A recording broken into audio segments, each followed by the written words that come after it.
Well,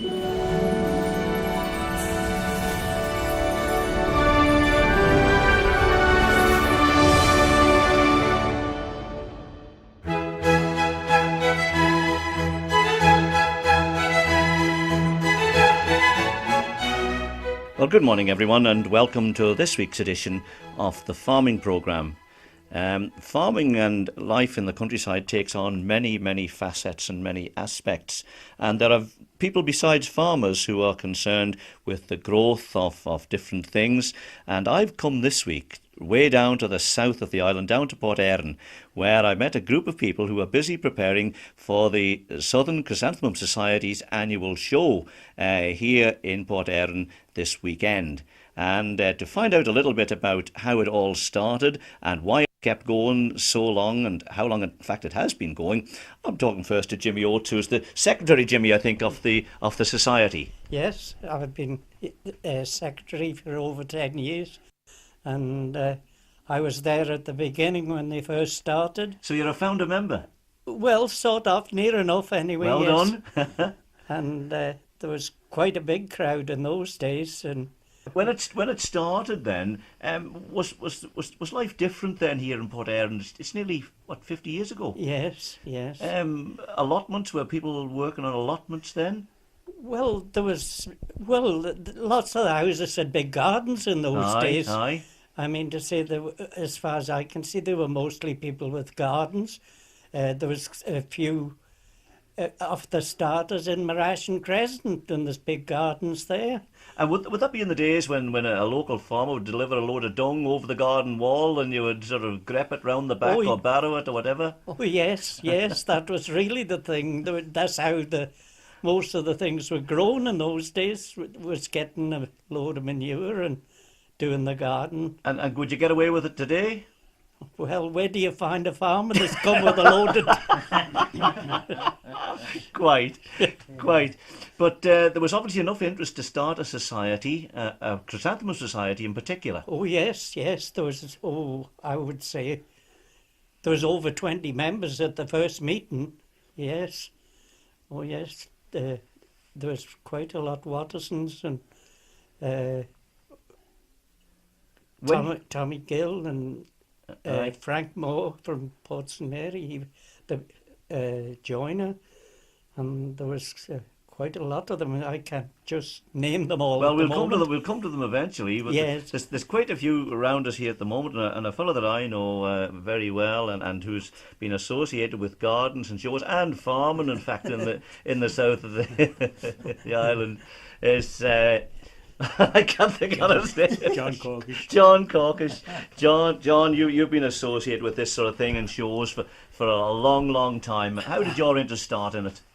Oh, many, many years ago, John. I think to spur me on was Robert Corkish, and he was a founder member.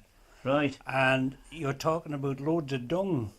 I remember Boxing Day, of course. Boxing Day was working day on the farm, as you well know. Aye. And I can remember, as Jimmy mentioned, Mylchreest and Crescent, and I remember two of us putting dung over the gardens there, and always getting a little tot from them. I was only 15, and by the end of the day, we were that well tanked we didn't know where we were putting the dung. But yes, I would think not really then, but later on, when my father took bad more, than I started taking the allotments over from him, and different ones said to me, Dickie Clucas was a great man at allotment alongside me. Well, why don't you show this and show that? And I think that's what got me going. But I'm not a flower man. I like to look at them. I like to try and grow them, but I never grow them to the standard that these chaps do for showing. But I have a go with the spuds and the cauliflowers and the onions and odds and sods. Well, if you're ever watching Dickie Clucas, you'd be a great onion man, surely, wouldn't you? Yes, well, he was a great man for onions. Oh yes, well, I tried to. Well, Billy is doing it too, but I've produced a fair few onions. But Dickie and I was neck and neck there for a little while at one stage. But he had to take my hat off. He was good with the onions. John, you worked on the farms for years and years. Did that help you when you come to sort of gardening and showing? Because as a farmer, I wouldn't have the patience, I'm afraid. Well, No, it takes a bit of patience, but they always said a farmer didn't like a spade, but I'm afraid I took to it. I was born on the farm, Ballaquini farm, and I spent most of my life round about Ballaquini. And that used to be where we were living at the gardens, used to be a market garden at one time, and it's broke up now. I think there's 18 allotments there altogether. Well, that's absolutely tremendous, because I remember at the Peel show earlier this year, they were remarking that there were no more allotments in Peel now, or very few allotments. It's all been built on. How have you managed to preserve allotments here in Port Erin? I think William Kelly, he's totally against building. Right. And I think that's a great help to keep our allotments. And are all the allotments taken? Is there ever a spare one going? Well, there's one or two there. I'm afraid the standard of a lot of gardeners that's coming in now are getting very poor. I think my grandson would have as much idea, and he's only 6-year-old. But unfortunately, there's good ground. Talking about Dickie Clucas, that's one allotment there was. It was a wonderful piece of ground, wasted now because the man that's got it is too idle to. I don't know, is he getting the boot this next week or not, Houndide? So the allotment then is only as good as the man that's got it. Oh yes, it's well, good. there seems to be general agreement all round the circle here. Right? And a man agreeing with us now is a man well known in shows all over the island, Bill Mizen. Hi, John. Bill, you've been involved in shows now for many years. Well, without giving my age away, this is my 50th year showing. Your 50th year? Yeah. I started showing when I was 18 years of age. Well, I'm sure every society and every association on the island can be grateful to Bill Mizen for the contribution that he makes to the benches. Well, and the shows. I try to do my best. As you know, you've done a little bit of judging, you know, to most of the shows. I mean, I try to produce the best produce I can for showing. I won't put rubbish in. If it's not good enough, it won't go in. As simple as that, because you're lowering the standard of the exhibition, like, really, aren't you? And I've often seen you walk away with the prize, often the Premier Award, and it's often for the collection of vegetables, Bill. Now, that's quite an achievement. Well, it is. It's hard to get a collection of 6 different types of veg. It takes a bit of growing. I do 7 shows a year.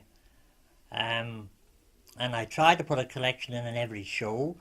I've maintained that at the present moment, there's not the exhibit that's about now that's going to give myself a challenge in the collections, but I think the standard should be brought down a bit, the numbers in the collections. 2 or 3 of the shows have gone down to 4, some are down, St John's is 5, and the majority of the rest is 6. But I've had a word with them, and they may bring it down to 4 to see if we can bring 2 or 3 new exhibitors in that may be able to grow 4 different types of veg instead of 6 to put on the collection, like, you know. Bill, how much of your spare time does your gardening and your showing take? It's all spare time. The whole 8 hours a day, virtually. You know, 7 days a week. That's all I do now. I don't know. Yeah. I say he doesn't know how he ever had time to go to work. Well, I know. I mean, I had to take early retirement, as you know, because I had 2 new hips put in, you know, and now I've got on my feet again. I don't know how I managed to go out and do a little bit of work, plus doing the veg for show work as well, like, you know. Right, so, but you obviously get a tremendous amount of satisfaction out of it, Bill. Absolutely. I know Mike Gold, he said to me, I don't know how Bill has got enthusiasm to carry on now that he's retired, like, you know. You come to retirement, you look for something else to do, less strenuous, like, you know, but it's in me blood, and I'm as keen as ever, as I was only 18 yesterday, I'm still keen as ever to do it. As long as my hips will stand up, I'll do it. Yeah. Well, I would think, Bill, there's a lot of people on farms today who would know exactly what you're saying. Absolutely. If it's in your blood, you can't help yourself. You can't help yourself. It's there. So you live it and you sleep it, you know. And some nights you don't sleep because your brain is that active. What am I going to put in the show tomorrow? And is everything going to be up to standard, like, you know? Vernon Mylchreest, you're sitting here very quietly listening to all this.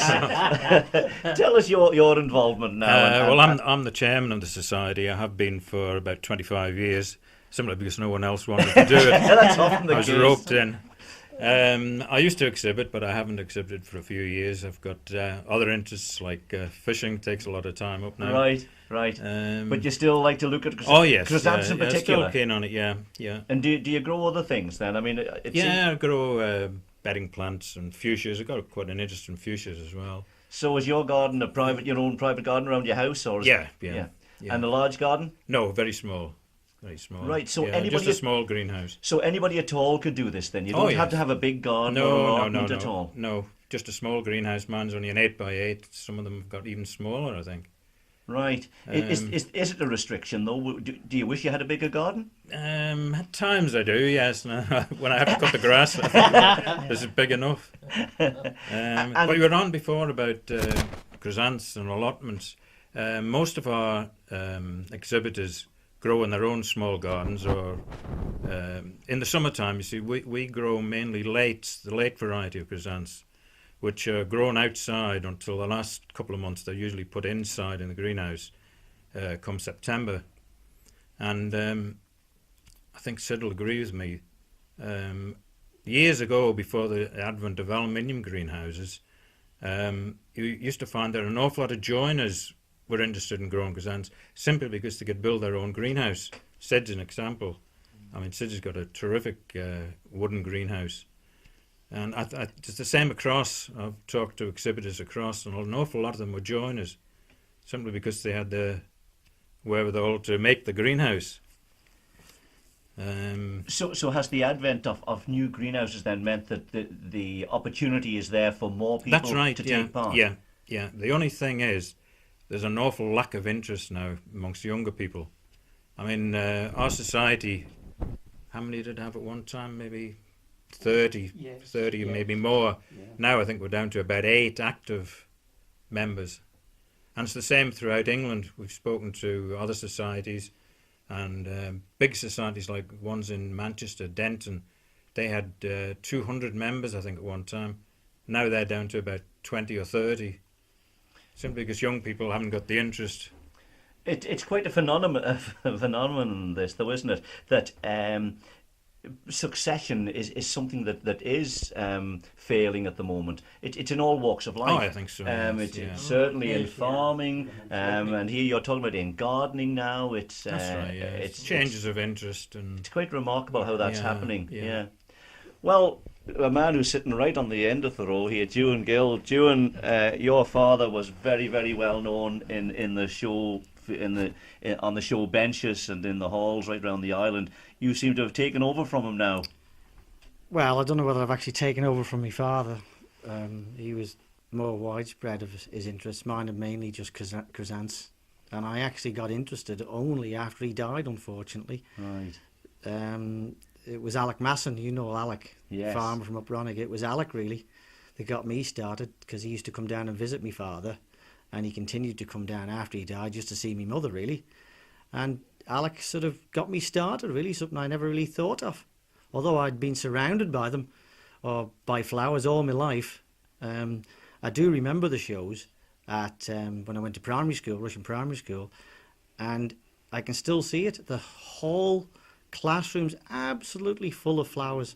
Unbelievable, really, when you think now we are struggling to put a show on in a relatively small hall, but that's the way of the world. We just try our best. So having grown up with it then, Juan, you must have been encouraged then. It didn't put you off. You saw nothing in what your father was doing that actually put you off. Oh, it didn't put me off, but I think when I was younger, and I think that's probably the same with most people, I had other interests. I was playing football, that type of thing. And I think what's happened now, perhaps to what used to happen when lads got to 30 to 40, they would pick up gardening maybe. They're all playing golf now. Right. I mean, I would guarantee 30 years ago, there'd be very few people of the working lads playing golf. They're all playing golf now. Right. So it's a change in lifestyle, I think it's a change in lifestyle. It's a shame, because it's not an easy hobby. You know, there's a lot of work put into which you're referring to now. To grow probably both. Probably both. Yeah. And you probably get earache from the wife from both of them. Yeah. It is time consuming, but hopefully at the end of the day, which is now this weekend, you have something to show for it. You never regard it as a chore, though. There's several things I do. All right. And one of them is spraying. I hate spraying. But unfortunately, it has to be done. Yeah. Otherwise, we'd be riddled with fly or white rust as we get on chrysanthemums. But overall, I love it. From going down the beach to getting a bit of grit, ready for the season, to bumming a bit of soil of a friendly farmer, if I can find one, that type of thing, and it all builds up for the season. Right. And it's great. Why do you need grit off the shore? Tell me now, as a grit, layperson. Well, just to add help the drainage in the soil. Right. Not by the wagon load, I hasten. By the odd bucket. You're not contravening any laws. No. Well, I probably am. But I think recognition from the Queen, John, taking that bucket full off now and again, If that's all they got to do is catch me on the beach with a bucket of grit, then we must be living in a quiet society. Yeah. Let's go around to the other side of this semicircle of personalities that I've got here to a man who again, whose name is synonymous with show benches up and down the Sid Pemberton. Sid, how do you bring out these tremendous blooms that you do? Is it an art? Is it a craft? A skill? What is it? You've got to spend some time on them. Yeah. Dedication. Is that what it is? Unfortunately, I'm waning now. But you brought these blooms that people like myself can only stand open-mouthed and admire, because you can bring them out to perfection, can't you? Well, with a bit of luck. You need a lot of luck too. Mm. Yes. What's the biggest enemy then? What's the thing that can most often go wrong as you're raising chrysanths? This time of the year, wet, muggy weather. That's about the worst of it. What does it do? It damps them off. Right, and they'll die. Well, they won't die, but you wouldn't show them. So you're planting cuttings in January, taking cuttings and planting them. And how many times are they repotted? Do you put them in the pot they're going to stay in? Oh, no. No, go on, tell me then. Never overpot. That's fatal. Right. If you read the thing what you're growing, they probably tell you what size pot to put them in. Right. But here's where experience comes in. You don't do what you say. You do what you think. Well, you learn your hard way. Aye. Some of them have got well-rooted stuff. Others, no root system at all, hardly. Some dry out pretty quick. Thirsty monkeys. Right. Others are not. They're all Is that down to the variety? down to the varieties. Yeah. Just like spuds. Yeah. Some will do all right in dry land. Others will do nothing. That's right. Yeah. So there's no hard and fast rule. No, You've nothing. got to learn it from the word go. From the word go. Right.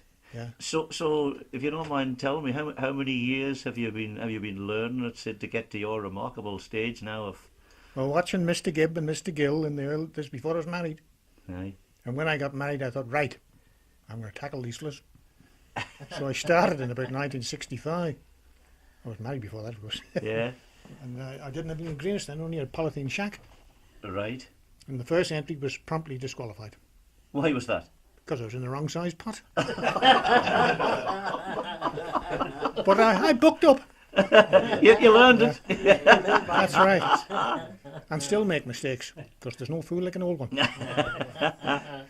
But you must have learned a tremendous lot. I mean, you're talking about the difference in varieties now. That only comes with the years involved with it.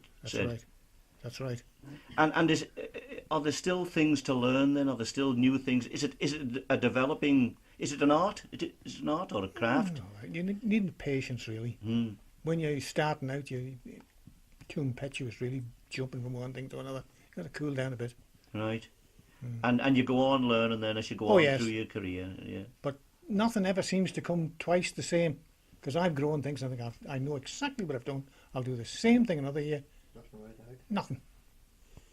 Just nothing. Have you got an answer for it? Nope.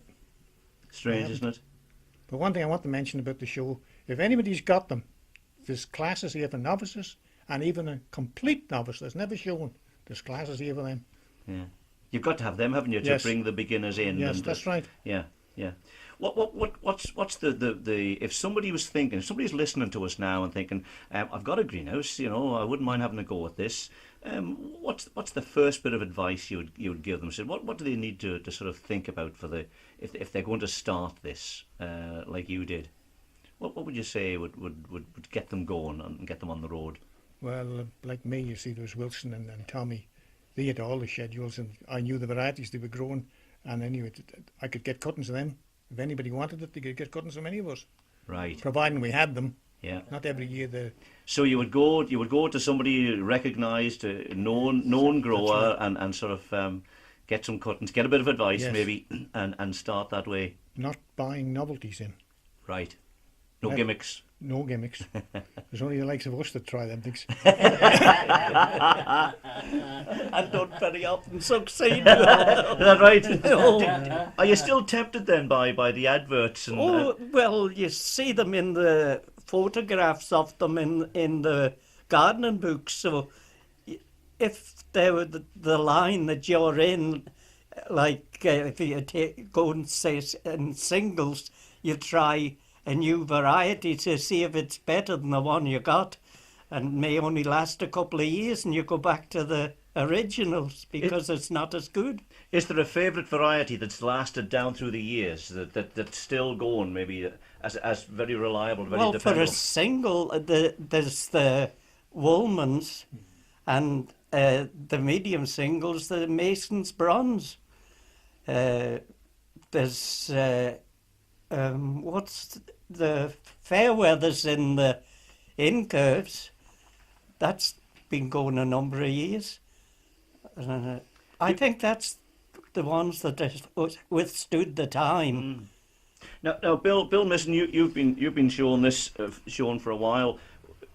Do varieties die out? Do they lose popularity? And Well, some do. Yeah, you get your catalogues every year, and I generally keep them for 3 or 4 years to see if the same variety still on the market, like, but you find out that some of the varieties they do wane away, like, maybe they don't come up to potential like you should do, like, Sid says we shouldn't try novelties like that. Well, the novice shouldn't, but we try them, but we can't get them to function. I find if you buy new stock in for this year's show and it doesn't come up to standard, now you take your own cuttings off that stock, what we'll be doing in January, you'll find you get a better bloom. I don't know what it is. I think maybe it's got a climate to our climate over here and our way of cultivating it, and may have something to do with it, like, but you generally find, what I found, one or two, even I grow the big Japs, like, the big ones, I find first year some of them don't come to as true as they should do. So whether that's down to a little bit of lack in the cultivation side, I don't know, but then you find you take cuttings again in January off that stock and you'll get a better bloom. So it could work that way, like, It's just getting used to the climate, I think, a lot of it. what about the people who are actually breeding these plants now, the plant breeders who are starting these off? Do you think their thinking is changing? Are they not as traditional, maybe, as the old people who were involved in plant breeding years ago? My way of thinking is that they're breeding all these new varieties, and maybe they're crossing too many varieties to get the perfect bloom. I know lots of variety will get a perfect bloom, but there's lots you're not going to get a perfect bloom in them at all. So I think they're maybe trying too hard on the crossing side of it. I think if they stuck to the best of the new varieties or one or two of the old varieties, and maybe a lot better off doing it that way. Is it the same with livestock breeding then? Is there a danger of leaving some of the qualities behind as you pursue something else? As you pursue, I don't know, what with colour or... Well, maybe you see you're growing in curves now, you get a perfect bloom and you get another in curve which maybe not quite as good, and you say, well, we'll cross that with this good one and see what we can come up with. And you'll either get a very poor one or you'll get an exceptionally good one. I think that's half the battle too. You see, they're trying these experiments from crossing one good bloom with another one and see what they come up with, like, Yeah. Juan, can I come back to you? Can you tell us, or maybe you won't tell us, to bring them out looking so well right on the day? Now, farmers showing cattle, a cow can look very, very well on show day, or she might be just off colour a bit. Is that true with blooms and flowers that you show? How do you program them to come out right on the morning? Well, like Sydney said, it's a lot of luck. You try and stop it. You're timing it, stopping or timing, whatever you want to call it, for a date. So that bloom is at its potential on a given date, which is this weekend for us. Now with the incurves, I don't touch them, and I don't think Sydney does. The blooms just fall right for you, or they don't fall right for you. Some of the reflexes, which are the ones that fold back, they can take a bit of dressing. I personally haven't got the patience to do it, or the skill. It's in effect, it's a separate skill. I don't necessarily agree with it, but if you're showing a cross, you definitely will not win unless you do it. But at the end of the day, the weather's got a lot to play. You know, none of us know what the weather's going to do. And 50% dedication, right? 20% skill maybe, and 30% luck. And, I think that comes to about 110% actually. does it? Well, and the other thing is go back to school. What these fellas are not telling you though, John, they're talking about stopping, but they're not saying to anybody, I mean I know, but anybody that doesn't know what they're talking about when they're stopping. That's nipping the point out of them, stopping the growth to get the flower to come at the right time. Well, yeah. I mean, I'm not a flower grower by any means, but I do know that, but I don't know when.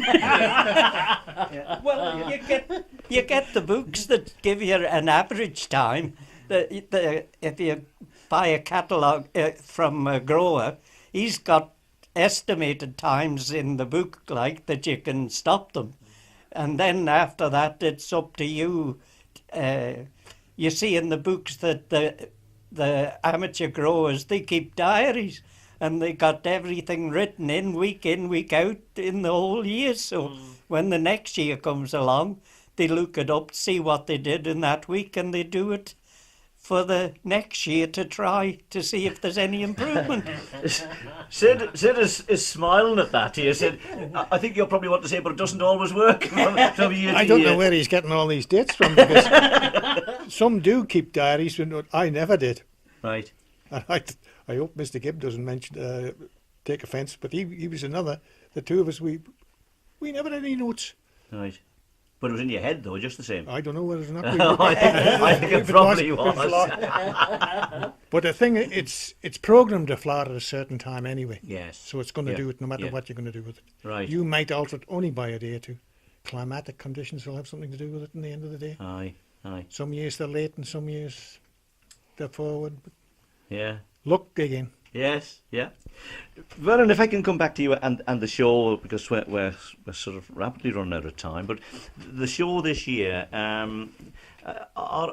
your entries going down, or are they static, or have you got an increase perhaps? Well, I think we've said the last 4 to 5 years that getting worried every year that they're not going to be flowers on the bench, but last year I think we as many as we've had in the last 4 to 5 years, and the year before was very good as well, so we're just hoping it's going to be as good this year. I would like to say at this point, running a show, we'd know an awful lot to the ladies of the committee.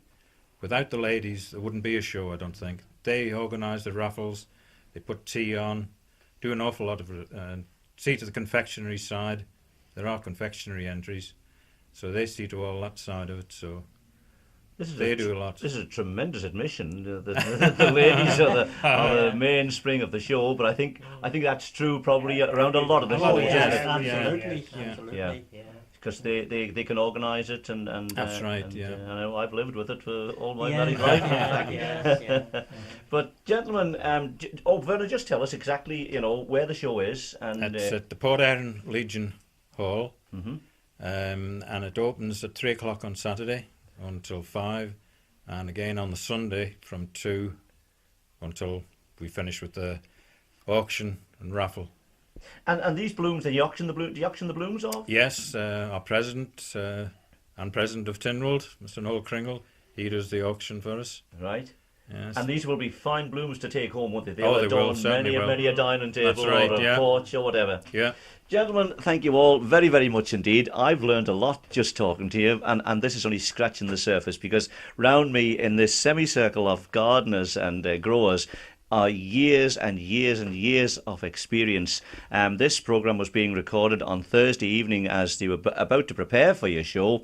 I do wish you every success. Look forward to joining you actually later on today, Sunday, for the climax of the show. And we hope it goes well. Thank you all, one and all. Thank you. Thank you. Thank you. Well, that's where we have to leave that pleasant evening that I spent with the Port Erin people, with the Chrysanthemum Society. A really enjoyable evening I spent, and we talked on long into the night after that recording was finished. But there we are, that's all we have time for this week, and this is John Kennaugh signing off until next week's programme.